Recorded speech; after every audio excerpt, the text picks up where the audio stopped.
चंद दिनों पहले उत्तर प्रदेश की विधानसभा से सूबे के मुख्यमंत्री योगी आदित्यनाथ के द्वारा एक बयान दिया गया था, जिस बयान को शायद आपने भी सुना होगा और जिस बयान के माध्यम से सूबे के मुख्यमंत्री योगी आदित्यनाथ ने ये बताने और जताने की कोशिश की थी कि कानून व्यवस्था के मामले में उनके प्रदेश का कोई तोड़ नहीं है। कानून व्यवस्था के मामले में प्रदेश नंबर 1 है और प्रदेश में कोई दंगे नहीं होते, कोई अपराध नहीं होता, कोई बलात्कार की घटना नहीं होती, कहीं गोलीबारी नहीं होती।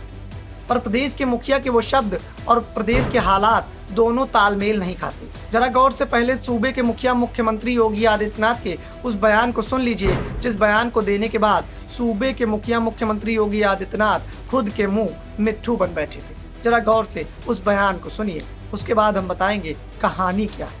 सुनिए। जिस अतीक अहमद के खिलाफ पीड़ित परिवारों ने मुकदमा दर्ज कराया, उसके परिवार के खिलाफ, वह समाजवादी पार्टी के द्वारा पोषित माफिया है और उसकी कमर को तोड़ने का काम हमारी सरकार ने किया है।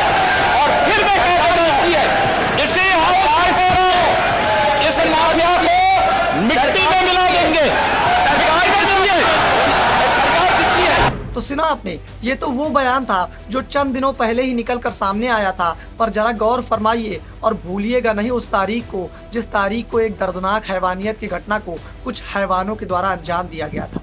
आपको याद होगी 14 सितंबर 2020 की वो तारीख, जिस दिन हाथरस के बूलगढ़ी में एक दलित बेटी के साथ कुछ हैवानों ने दर्दनाक हैवानियत को अंजाम दे दिया था। हैवानों के द्वारा बुरी तरह से गैंगरेप की घटना को अंजाम दिया गया था। परिवार भटक रहा था, परिवार को इस बात की उम्मीद थी कि शायद उनकी नन्ही सी जान बच जाएगी, पर आप समझिए कि जिस बेटी को हाथरस से लेकर दिल्ली के अस्पतालों तक दर दर वो परिवार भटकता रहा, आखिरकार उस बेटी ने अपना दम तोड़।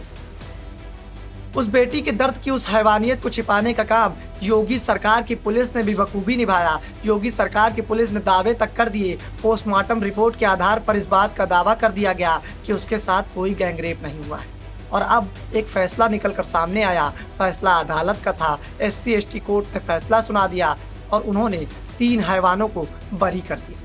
कोर्ट में इस दर्दनाक हैवानियत की लड़ाई लड़ रहे उस वकील की गुहार भी सुन लीजिए, उस वकील की पुकार भी सुन लीजिए, जिस वकील ने किस तरह से कोर्ट के इस फैसले को हाई कोर्ट में चुनौती देने तक की बात कह डाली। आप समझिए, एक परिवार के साथ ऐसी घटनाएं होती हैं, दर्दनाक हैवानियत को अंजाम दिया जाता है, लेकिन वाह रे प्रदेश का कानून, वाह रे देश का कानून कि हैवान खुलेआम खुली सड़कों पर अब दूसरी हैवानियत की दर्दनाक घटना को अंजाम देने की योजना बनाएंगे। जरा गौर से पहले उस बयान को सुनिए, जिस बयान को हम सुनाने जा रहे हैं और जो बयान उस वकील का है, जिस वकील ने इस दर्दनाक हैवानियत की उस लड़ाई को शुरुआत से लड़ा है जो हैवानों के द्वारा अंजाम दी गई थी। 3 लोगों को रिहा कर दिया है, बरी कर दिया है और एक संदीप है, उसे दोषी माना है। जी।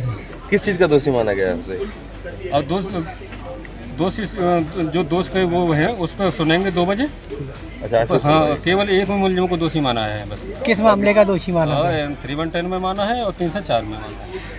तो 376 का जो मुकदमा था उसमें रेप सिद्ध नहीं हुआ है। अब अगला कदम क्या होगा? लड़की पक्ष में, लड़की पक्ष से हैं हम, जो वादी की तरफ से हैं, तो अब हम हाई कोर्ट के लिए करेंगे अपनी प्रक्रिया जो भी है। जो कोर्ट से फैसला आया, क्या आप उससे संतुष्ट हैं? संतुष्ट नहीं है। तो सुना आपने, ये उस वकील का बयान था जो हाथरस के बूलगढ़ी में उस दर्दनाक घटना को अंजाम देने के बाद हैवानों के खिलाफ लड़ा जा रहा था। किस तरह से कोर्ट के इस फैसले ने परिवार को मायूसी के अंबार के बीच में दाब कर रख दिया। परिवार की उस मायूसी का भी अंदाजा लगाइए परिवार की उन उम्मीदों का, और समझिए उस दर्द को कि आज एक परिवार पर क्या बीत रही होगी, जिस परिवार की एक बेटी के साथ हैवानों के द्वारा हैवानियत की उस दर्दनाक घटना को अंजाम दिया गया हो, बलात्कार की घटना को अंजाम दे दिया गया हो और आज वही हैवान सड़कों पर खुलेआम घूम रहे हों।